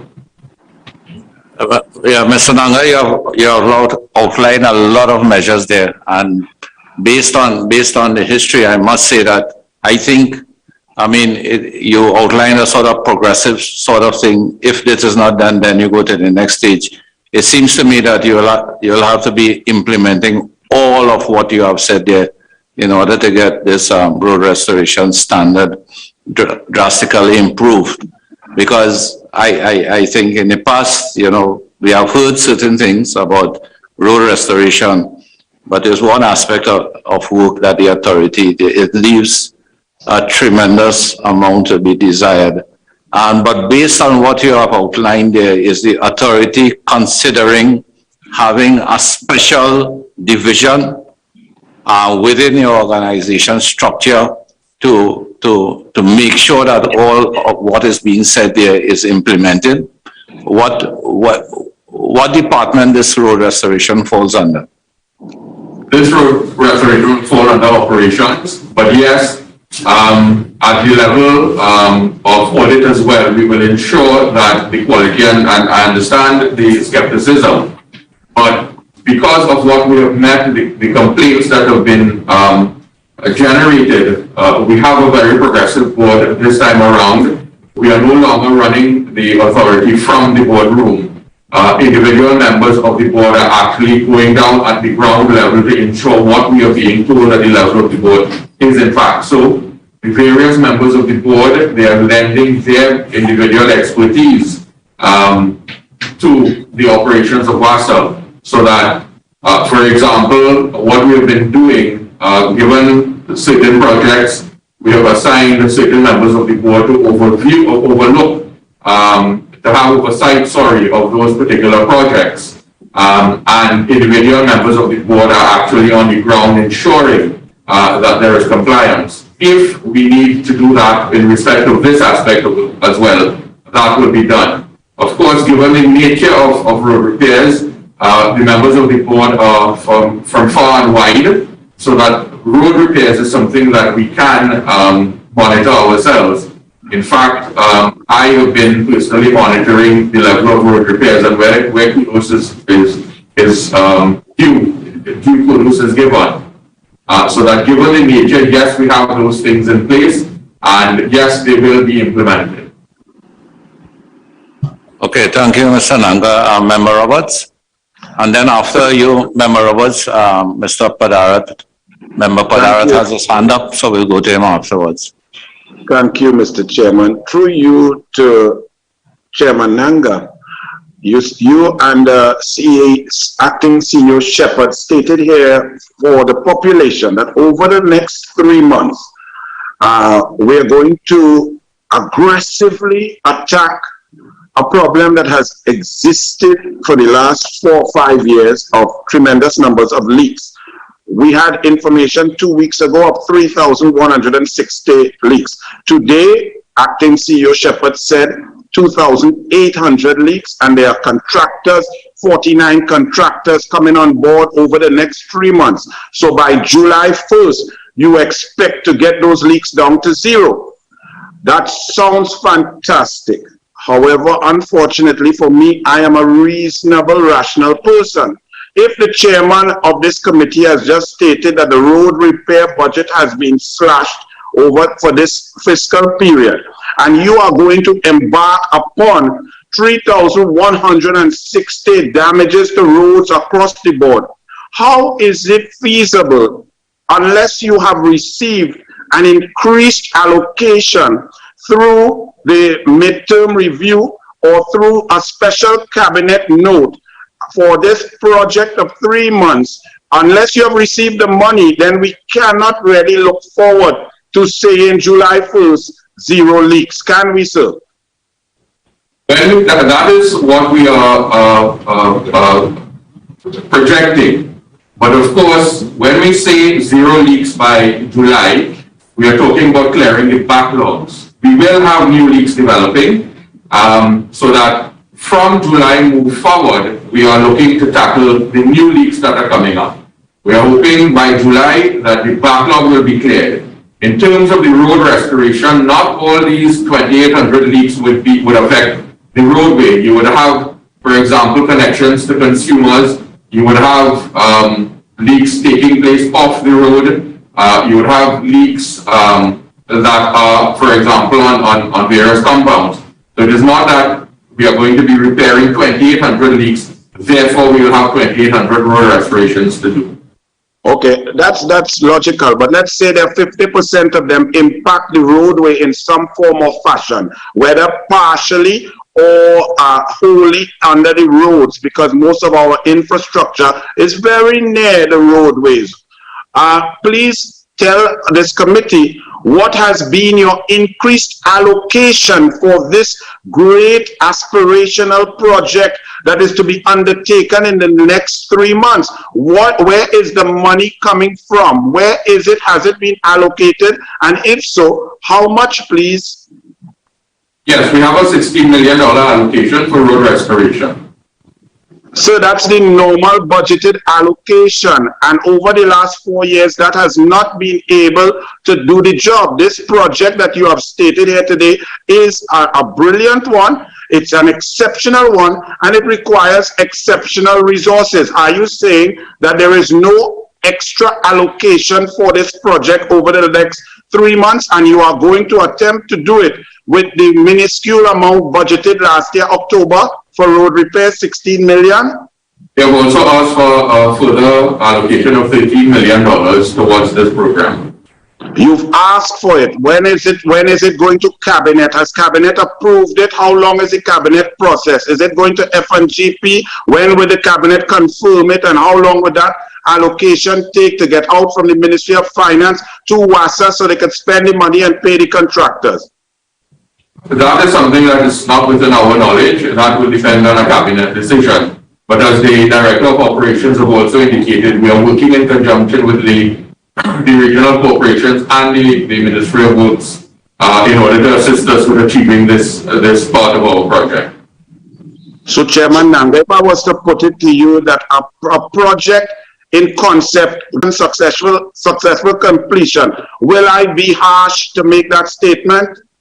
In the past, yes. Today, no, because we have had 100% support from our line minister, who is very supportive of all the initiatives that we are embarking upon. and he has given us the assurance of his continued assistance that will be provided in order to meet our mandate. You would be aware as well that when this board came in 2020, it came in against the backdrop of the subcommittee's report that we are currently looking at. And the government, from what we have seen at the level of the board, this government is quite serious about tackling the ills that plague WASA. And thus far, I can say that this board has gotten the fullest support both from the line minister and cabinet in achieving our mandate. So on July 2nd, I will be able to ask you or call you as the chairman of WASA for you to report to me that the old leaks, the 3,160, have effectively been plugged because your allocation was increased. Yes, I will call you, sir. I will find your number and I will call you. God bless. Have a great afternoon. Thank you. Same to you, member. Member Padarat. Thank you, Chairman. Chairman, to the Chairman of WASA. Last year, when the budget rolled around and it was announced that WASA was receiving a cut of $350 million, I raised an alarm that it was being cut in an area that was going to have a severe impact on the operations of WASA as it relates to materials and supplies and labor. A little while ago, the chairman of WASA indicated that he has received the support from his line minister. The question that I have now is that once again, we are seeing a sort of putting the cart before the horse situation where the cut was made and now we are seeing the effects on WASA. However, WASA is now having to go back and ask for additional funding for these major infrastructural projects. Can the chairman indicate whether or not he has received an assurance from the Minister of Public Utilities that the additional monies that are required to will come in? WASA has made a formal request to the Ministry of Public Utilities, who will then in turn take that upward budgeting for the mid-year review process. Is it expected that it will come in the mid-year review after consultations with the Minister of Public Utilities? That's my first question. Yes, we have made the request, and based on our past experiences, we are confident that the line minister will make the appropriate representations to the cabinet, and we will receive the funding that we have requested. Sure. The other thing, Chairman, is that you indicated a little while ago that yes. I'm sorry, you're sort of going in and out. My apologies. Are you hearing me? Yes, I'm hearing you now. Yes. One of the things that you indicated about the road rehabilitation program, it was that it was going to be an extensive. I'm sorry, Member Padarat, we're not. Yes. You're coming across a bit broken, so we're not getting your question clear. Are you hearing me? Yes. Yeah. Yes. I have two questions with respect to the road rehabilitation program in light of the public utterances made by the Minister of Public Utilities now being supported by the chairman and members today at this Joint Select Committee meeting. One of the first questions that I have is whether or not WASA is in a position, and I know the chairman of the JSC raised the issue about the QSS, etc., and the hotlines in terms of complaints and so on from members of the public. WASA would have had a backlog of probably 4 to 5 years of work in terms of road restoration, road rehabilitation. Is there a priority list, and would that priority list be published in terms of over this financial year of work that will be done on these roads? Will that be published to make it public and also to identify to the public which roads will be prioritized and which roads will be paved? There is no priority list. We have identified what road restoration is required, and we are attacking 100% of that road restoration. And will that be made public ahead of any paving or restoration? Once it involves a disruption to traffic, yes, we would make a normal an announcement to make persons in the area aware that work will be ongoing, depending on the size of the project. Chairman, seeing that this would require contractors to be engaged, mobilization to be done, etc., can you justify why this information will be withheld from the public and why it cannot be made available to members of the public through a publication from WASA? You say information will be withheld. What information withheld? What I'm asking is that contractors will be engaged with respect to the road rehabilitation, road restoration.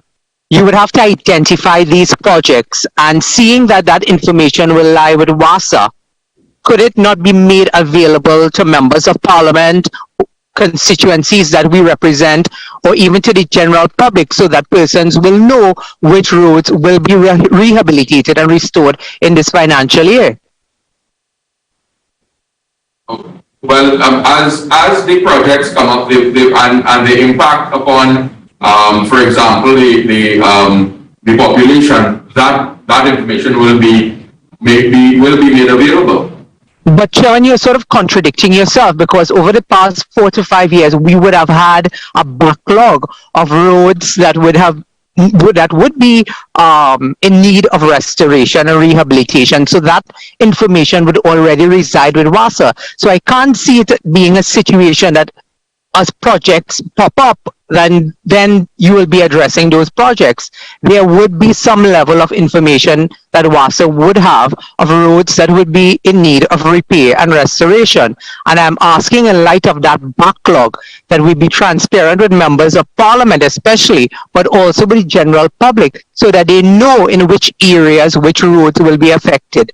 So it can't be a case of you're going to wait and see which roads pop up or which roads will need repaving or restoring. There would be scope of works, there would be information that resides within WASA that will already tell you from the backlog which ones are in need of attention. So now I'm simply asking if you utilize that information and you can provide to the members of parliament and to the general public those that will be done over this financial year. And that information should be available. I am not unreasonable to not know that there will be projects that will pop up here and there. But in light of the Minister of Public Utilities' public utterances over the past couple of weeks, one would have thought that we would have been far gone with this situation, that a list would have been prioritized or a list would have been compiled, and so that it would be able to be shared with members of the public through a publication from WASA. I apologize if I gave the impression that the publication will be done as projects pop up. No, what I meant is as the repairs are being done, and so far as it's going to affect members of the public, those notifications will be published. So, for example, where traffic is going to be disrupted, as we have done in the past when we were running the pipeline across the highway in Trinity, similar type announcements will be made. I'm not aware that it has been WASA's normal operating procedure to advertise or to notify of projects that are going to be undertaken, insofar as they are going to affect members of the public. When they are being undertaken, that announcement will be made, but I'm not aware of publications being put out that these are the roads that are going to be repaired. As indicated, we have that list, and it is our intention to address the 100% of that list. Chairman, the question I'm asking is what prevents WASA from sharing that information with representatives who have been elected by the people, but also the people of Trinidad and Tobago, in light of your own admission that this is a project that has not been done for several years? I don't think there's anything preventing us from sharing that information. So but at the same time, you're saying that it will not be shared, pretty much, because you're dancing around the issue by saying that because of traffic disruptions and so on, that will be the need and circumstances under which such information will be provided. Outside of that, there doesn't seem to be any sort of commitment that it will be provided. Yeah, if I may interject at this time. Yeah, Mr. Nanga, I think what is being said by Member Padarat particularly with regards to the disruptions that are going to happen with the road restorations. In particular, it's not an unreasonable request. WASA, of course, would have master planning schedules for what is going to be done for the whole project. Coming out of it, you're going to have sub-schedules for specific areas and regions. And as part of normal planning and execution, you would have information in terms of your scheduling as to what works you are going to undertake, short-term, medium-term, and long-term. And I think the request is not unreasonable that the public be made aware to minimize disruptions to traffic and the traveling public, that they be made aware of, the schedules for restoration, for major restorations as much as possible. Chairman, if you would permit me an intervention, it is not just simply about traffic disruptions and so on. It is also about infrastructure works that are being done in constituencies that affect the people that we represent, whether it's on the left side of the House of Representatives or the right side of the House of Representatives. And simply I'm asking, in light of infrastructure works being done in constituencies, such as road rehabilitation and paving, that we are alerted of which roads. How did you go about identifying which roads? How do you go about determining which roads will be paved, which roads will be restored, which contractor will be given which road to be sorted out? Up to this point, we haven't even been told, in light of the major announcement that was made by the Minister of Public Utilities, of how these contractors will even be selected. So it is not just a matter of traffic disruption. It is more so an identification of which roads will be paved, which roads will be rehabilitated. How do you determine which projects will be given priority, and also which contractors will be given these jobs to do within the constituencies? And all I'm simply asking is, in light of WASA and the Minister of Public Utilities having made this public utterance, that they put that information in the public domain so that members of Parliament and members of the general public will know which roads are being paved, which roads are being rehabilitated, which roads are being prioritized, and therefore there can be some level of input from the people of Trinidad and Tobago if you put it out into the public domain. I don't understand what the secrecy is all about with respect to which roads are identified for rehabilitation as well as the contractors. So, Mr. Nanga, what I would ask if you could provide the committee with a policy document in terms of the I'm sure you would have your procedures for selection of what roads are going to be rehabilitated, the methods that you're going to use to select their contractors and all those things. So just because we are drawing close on time. Yeah, just to clarify. You can put that in writing to the committee, please. Just to clarify, it's not that we will be embarking upon road rehabilitation. Insofar as the roads are damaged by leaks, for example, the roads will be restored. It's not that we'll be rehabilitating roads. So, for example, whatever damage is done by our contractors in repairing leaks, and we have a list of that. That is what we will be embarking upon, fixing those. We're just asking for the list of those. And as I indicated, it's not a difficulty to provide that list, but the context in the answer in the question is that I was not aware that that was ever provided in the past. But moving forward, it will not be a problem to provide the list. And as Chairman is asking for the policy, the road restoration policy. Yes, so okay. That's something we can provide. Yeah, thank you, Mr. Nanga. Mr. Member Ibrahim? Yes, thank you, Mr. Chair. Just hearing some of the contributions, it did pop up on all sides, actually, on both ends. It made me realize that for the purpose of clarification, Mr. Nanga, through you, Chairman, all the factors that you did for the road repair and all the new requirements, I really didn't hear the consideration of time. As it applies to how soon after a leak was done or a repair was done or an emergency works was done, how soon after is the repair program going to happen? That's one of my three.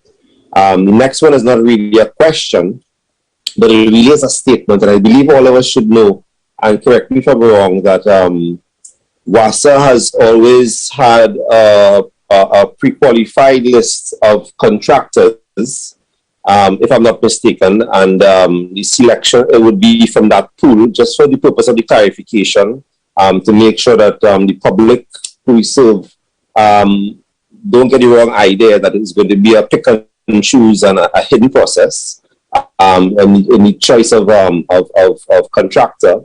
And lastly, my second question would be the backlog. I am curious to know, I mean, there seemed to be a level of disillusion that all this could have been done, and then all of a sudden there's this rapid amount of work, and because of the level of cooperations between, you know, the institution and state. But it is obvious, but I'm asking for clarification purposes, what component of the backlog was because the entire private sector wasn't allowed out to work? What factors, because of the pandemic? I am sure the backlog, and I asked to the point of clarification to find out what level these weren't attended to over periods of months, maybe even 2 years, because of the fact that we all could not have returned to work all at the same time. I rest my question, Mr. Chair. All right. In terms of the timing, again, there is going to be a backlog component, and that will be actively pursued in conjunction with the backlog of leaks. The intention is, as soon as the leak is repaired, the road is going to be restored immediately. That is where we would like to get to. So that once the backlog is cleared, the backlog of leaks, the backlog of road restoration, once the backlog is cleared, moving forward, as soon as a leak is repaired, you will have another contractor, be it an external contractor or internally, approval pass and immediately restore the road there. In terms of the figures that the backlog that has been created as a result of the pandemic, unfortunately, we do not have, we have not identified that. The amount of backlog that has been created over the last 2 years, we do not have those figures. And although I know you said it was a comment about our pre-qualified contractors, yes, we will be relying on pre-qualified contractors, but we are also going out for a fresh tender in relation to this aspect to invite new contractors to come on board. The intention is, again, we are going to decentralize this road repair program. Once the contractors can satisfy us as to their competency, why would you, for example, have a contractor from Kirak going down to Lambray to do a repair? We are going to try to decentralize and bring new contractors on board once they meet our quality requirement. So in addition to relying upon the pre-qualified contractors, in order to open the system, because this pre-qualified list, it has remained stagnant for quite some time, and we may very well be ignoring very competent new contractors. So in addition to the pre-qualified, we are going out to a fresh tender as well to bring new contractors on board to assist us with this particular program. Okay, thank you, Mr. Nanga. I'm afraid that, you know, in terms of this hearing, we are out of time. I know I see 3 members have their hands up, but what I would advise is that if the members can submit the questions to the secretariat, and we would ask the respective officials to respond in writing to those questions, because we have to close at this point in time. So I would like to just invite very brief comments from closing remarks from each of the respective entities. We'll start with the Ministry of Public Utilities. Ms. Duke. Thank you, Chairman and members. The Ministry is pleased to have this opportunity to participate in this inquiry. Certainly, any contributions that we can make, we will continue to make to ensure that WASA is able to increase its efficiency in respect of its mandate. Okay, thank you, Ms. Duca. Mr. Nanga? Thank you very much, Chairman. As I hope it is obvious, we are prepared to work with the JSC and provide the relevant questions. I know that based on the questioning this afternoon, there will be a degree of skepticism. But if I can indicate that given our mandate when we came in 2020 as a new board, we were presented with the subcommittee's report. And as I've indicated in the past, with this new minister, we have had full support. I think the government is very serious with tackling the problems that now exist at WASA. Persons, as I have kept on saying, people will be skeptical, but I would answer it this way. WASA did not get to this position overnight, and it is not going to be fixed overnight. We have this current board, this current minister has been doing, the current executive has been doing a tremendous amount of work in the background. It will not be obvious immediately, but we are sure that in the short term, the hard work that has been being put in place by the executive, by the workers of WASA, it will be apparent shortly. We have already impacted upon a large sector of the community through the CWIP program, whereby persons who never had a supply of water has been provided. And I give my commitment to the Joint Select Committee as well as to the public. We are, under my stewardship, the board is doing all in its power to fix the ills that have plagued WASA in the past. And we give our undertaking to continue so doing, and we will be judged by the results that we achieve. Thank you, Chairman. Yeah. So thank you very much, Mr. Nanga. Ms. Calenda?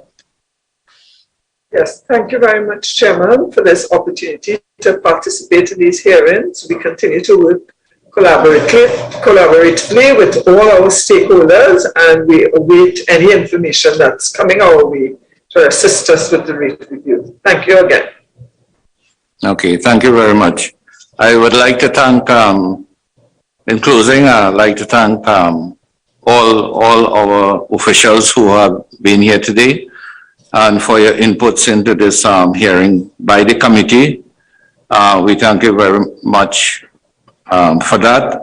I'd like to thank the viewing and listening audience, and also express my thanks and appreciation to committee members for your active engagement during this hearing, and to thank the Parliament staff, our hardworking secretariat, and also the broadcasting unit of the Parliament for their participation. So thanks to everyone. This live broadcast is being brought on in now, and I'll ask committee members to please stay on.